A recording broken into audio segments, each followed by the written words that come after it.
मैं आपके अपने चैनल यूपीएससी फीड में आप सभी का स्वागत करता हूं। आज मेरे सामने एक टॉपिक है फ़ोन टैपिंग। तो हम इस पे बात करेंगे कि फ़ोन टैपिंग क्या होता है और फ़ोन टैपिंग में कौन सा ऐसा रूल्स है जिसके वजह से ये गवर्न किया जाता है इंडिया में। और इसके बाद अभी रिसेंटली आप लोगों ने एक मूवी देखी होगी उलझ। उलझ में भी जो है एक जो जानवी कपूर एक आईएफएस ऑफिसर्स होती हैं और इनकी फ़ोन टैपिंग करी जाती है और इसके बाद फिर इनके ब्लैकमेल भी किया जाता है। तो मैं शिवम सिंह आप सभी का एक बार फिर से अपने चैनल पे स्वागत करता हूँ। और ये मेरा टेलीग्राम लिंक है, इस पे आप यही लिंक जो है सर्च करिएगा। इससे आप जो है मेरे टेलीग्राम चैनल पे आप जुड़ सकते हैं मुझसे।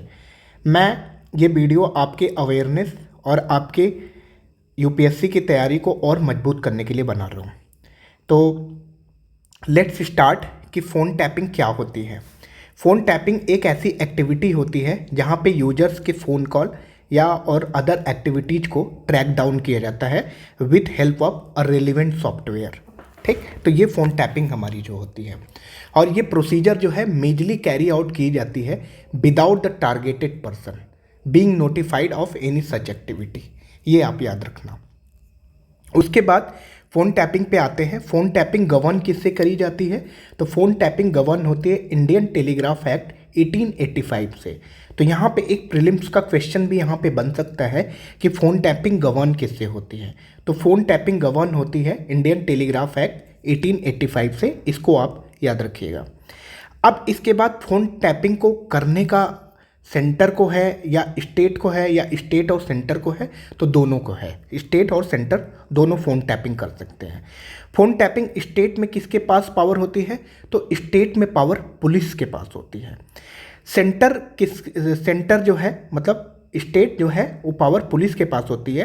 पर्टिकुलर जो स्टेट की होम मिनिस्ट्री होती है वो ऑर्डर देती है, वहाँ के पुलिस को पावर कन्फर करती है, उसके बाद वो पुलिस जो है फ़ोन टैपिंग करती है। उसके बाद हम सेंटर के आके बात करते हैं कि सेंटर में किसके पास पावर है। तो सेंटर में जो है पावर जो है सेंट्रल एजेंसीज को है, लाइक जैसे ईडी हो गई, उसके बाद सीबीआई हो गई, एनआईए नेशनल इन्वेस्टिगेशन एजेंसी हो गई, डायरेक्टर ऑफ रेवेन्यू इंटेलिजेंस को पावर है। उसके बाद हम पांचवा आते हैं रिसर्च एंड एनालिसिस विंग को है। छठा आते हैं central board of direct taxes को पावर है। उसके बाद सातवां नारकोटिक्स कंट्रोल ब्यूरो को पावर दी गई है। ये सारी एजेंसी का मैं नाम ले रहा हूँ, आपको इस सारी एजेंसीज को जो है वन बाय वन अपने माइंड में फिक्स करना है। उसके बाद जो है आठवां डायरेक्टर ऑफ सिग्नल इंटेलिजेंस को भी पावर कन्फर की गई है। आईबी के पास भी पावर है, इंटेलिजेंस ब्यूरो के पास भी पावर है और दिल्ली पुलिस कमिश्नर के पास है। तो ये टोटल जो है सेंटर ने 10 एजेंसी को पावर कन्फर्स करती है फ़ोन टैपिंग का। Apart from the 10 agency no other agency has been conferred this power. ठीक, उसके बाद टैपिंग मैंने आपको पहले ही बता दिया कि सेंटर और स्टेट ये दोनों करती हैं। ठीक है, ग्राउंड क्या है कि किस बेसिस पे जो है फ़ोन की टैपिंग करी जाती है। अगर सेंटर या स्टेट वो सेटिस्फाइड है या उनको समझ में आता है कि पब्लिक सेफ्टी कंप्रोमाइज हो रही है या उनके सेफ्टी के इंटरेस्ट में हमें ये डिसीजंस लेना है या सोवरेनिटी और इंटीग्रिटी ऑफ इंडिया ये कहीं से कंप्रोमाइज हो रही है या स्टेट की सिक्योरिटी कंप्रोमाइज हो रही है या जो हमारे फॉरेन स्टेट के साथ जो हमारा फ्रेंडली रिलेशन है वो कहीं ना कहीं हमारा अफेक्ट हो रहा है, देन उस केस में तब हमारे जो है फ़ोन टैपिंग की इजाज़त या परमिशन या अलाउंस मिलता है। उसके बाद फ़ोन टैपिंग में क्या होता है, एक्सेप्शन की भी बात करी जाती है। अब एक्सेप्शन में क्या आता है? यस, प्रेस आता है। Press is consider as media and entertainment and it is consider as fourth pillar of the democracy, है ना। ये फोर्थ पिलर ऑफ डेमोक्रेसी हमारी ये कंसिडर करी जाती है प्रेस।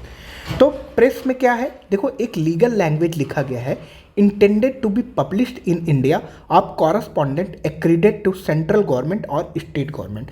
मीन्स इसका मतलब ये होगा कि स्टेट गवर्नमेंट या सेंट्रल गवर्नमेंट ने जिस पर्टिकुलर प्रेस बॉडी को उन्होंने लाइसेंस दिया हो कि आप अपनी न्यूज़ को पब्लिश करो, आप अपने प्रिंट मीडिया को पब्लिश करो, उसके बाद उनको इंटरसेप्ट या डिटेन नहीं किया जा सकता जब तक कि उनका ट्रांसमिशन जिस वे में वो प्रसारित कर रहे हैं, जिस वे में वो चीज़ों को दे रहे हैं, ट्रांसमिशन कर रहे हैं, उसको जब इस एक्ट के अंदर प्रोहिबिट न किया गया हो। ये सबसे कैचिंग लैंग्वेज है, ये आपको समझनी पड़ेगी। ठीक है, उसके बाद कॉम्पिटेंट अथॉरिटी कौन सी है, तो कॉम्पिटेंट अथॉरिटी जो है जो फ़ोन टैपिंग जो करती है उसको जो है यहाँ पे लिखा है कि must record the reason for the phone tapping, है ना। वो रीजन आपको रिकॉर्ड करके देने पड़ेंगे। वो भी रिकॉर्ड ओरल नहीं होगा, वो रिकॉर्ड होगा राइटिंग में, ये याद रखिएगा। वो राइटिंग में रिकॉर्ड होगा, ओरल नहीं होगा कि किसी ने फ़ोन करके बोल दिया कि फ़ोन टैपिंग करना है। नहीं, कोई एजेंसी जब तक कॉम्पिटेंट अथॉरिटी आपको रिकॉर्ड करके रीजन आपको ना प्रोवाइड करे राइटिंग में, तब तक वो फ़ोन टैपिंग नहीं करना है, वो एजेंसी नहीं करेगी। उसके बाद who authorise the phone tapping, मैंने बता दिया particular competent authority under which rule 419 of the Indian telegraph act 2007। ये आपको याद करना है कि rule 419 of the Indian telegraph act 2007 होगा, वो जो है उसके अंडर में ये फ़ोन टैपिंग करी जाएगी। ये क्या बोलती है, ये बोलती है कि phone tapping shall not be issued, है ना, except by an order made by the secretary to the government of India in MHA। जो मिनिस्ट्री ऑफ होम अफेयर का जो सेक्रेटरी होगा वो जो है ऑर्डर इशू करेगा, उसके अलावा और कोई ऑर्डर नहीं इशू करेगा। ये in case of central government के केस में है। अब स्टेट गवर्नमेंट के केस में क्या है, स्टेट गवर्नमेंट के केस में जो स्टेट का होम डिपार्टमेंट होगा उसका सेक्रेटरी इशू करेगा, वो ऑर्डर कन्वे करेगा। किसको ऑर्डर कन्वे करेगा, सर्विस प्रोवाइडर को। अब सर्विस प्रोवाइडर का मतलब यहाँ पे क्या है, सर्विस प्रोवाइडर का मतलब जो हमें सर्विस प्रोवाइड कर रहे हैं इंटरनेट और ये जो हमारी कॉल्स की, तो जैसे जियो हो गया, एयरटेल हो गया, वोडाफोन आइडिया हो गया, BSNL हो गया, ये लोग। लेकिन ये ऑर्डर प्रोवाइडेड होगा राइटिंग में, मैंने आपको पहले ही बता दिया कि ये ऑर्डर हमारा राइटिंग में प्रोवाइडेड होगा। उसके बाद तब हमारी जो है फ़ोन टैपिंग की प्रोसेस हमारी शुरू होगी। अब उसके बाद जो है इमरजेंसी सिचुएशन अगर आ जाती है, मान लो ये अवेलेबल नहीं रहते हैं, तो मान लो वो जो पर्टिकुलर जो कॉम्पिटेंट अथॉरिटी अंडर MHA वो अवेलेबल नहीं होता है, तो उस केस में फिर कौन करेगा फ़ोन टैपिंग, है ना। An officer not below the rank of joint secretary, joint secretary के रैंक के बिलो का ऑफिसर ही रहना चाहिए, उससे नीचे का ऑफिसर नहीं होना चाहिए to the government of India, ये आपको याद रखना पड़ेगा। बट लेकिन वो अथराइजेशन किसके तरफ से आनी चाहिए, मिनिस्ट्री ऑफ होम अफेयर की तरफ से आनी चाहिए, और सेम चीज़ें जो है स्टेट होम मिनिस्ट्री में भी कन्फर करी जाएगी। अब ये तो अगर इमरजेंसी सिचुएशन की बात हो गई, लेकिन जो ऑर्डर होगा वो must be communicated within 3 days to the competent authority. जो वो कॉम्पिटेंट अथॉरिटी है, जो पर्टिकुलर जो सेक्रेटरी टू द MHA, उनको जो है ये ऑर्डर 3 दिन के अंदर जो है कम्युनिकेट करना पड़ेगा उस कॉम्पिटेंट अथॉरिटी के बाद। सपोज दैट वो अवेलेबल नहीं थे, अब वो अवेलेबल हो गए, तो 3 दिन के अंदर उस कॉम्पिटेंट अथॉरिटी को ये जो है ऑर्डर उनको कम्युनिकेट करना होगा। अब ये तो रही फ़ोन टैपिंग के बारे में।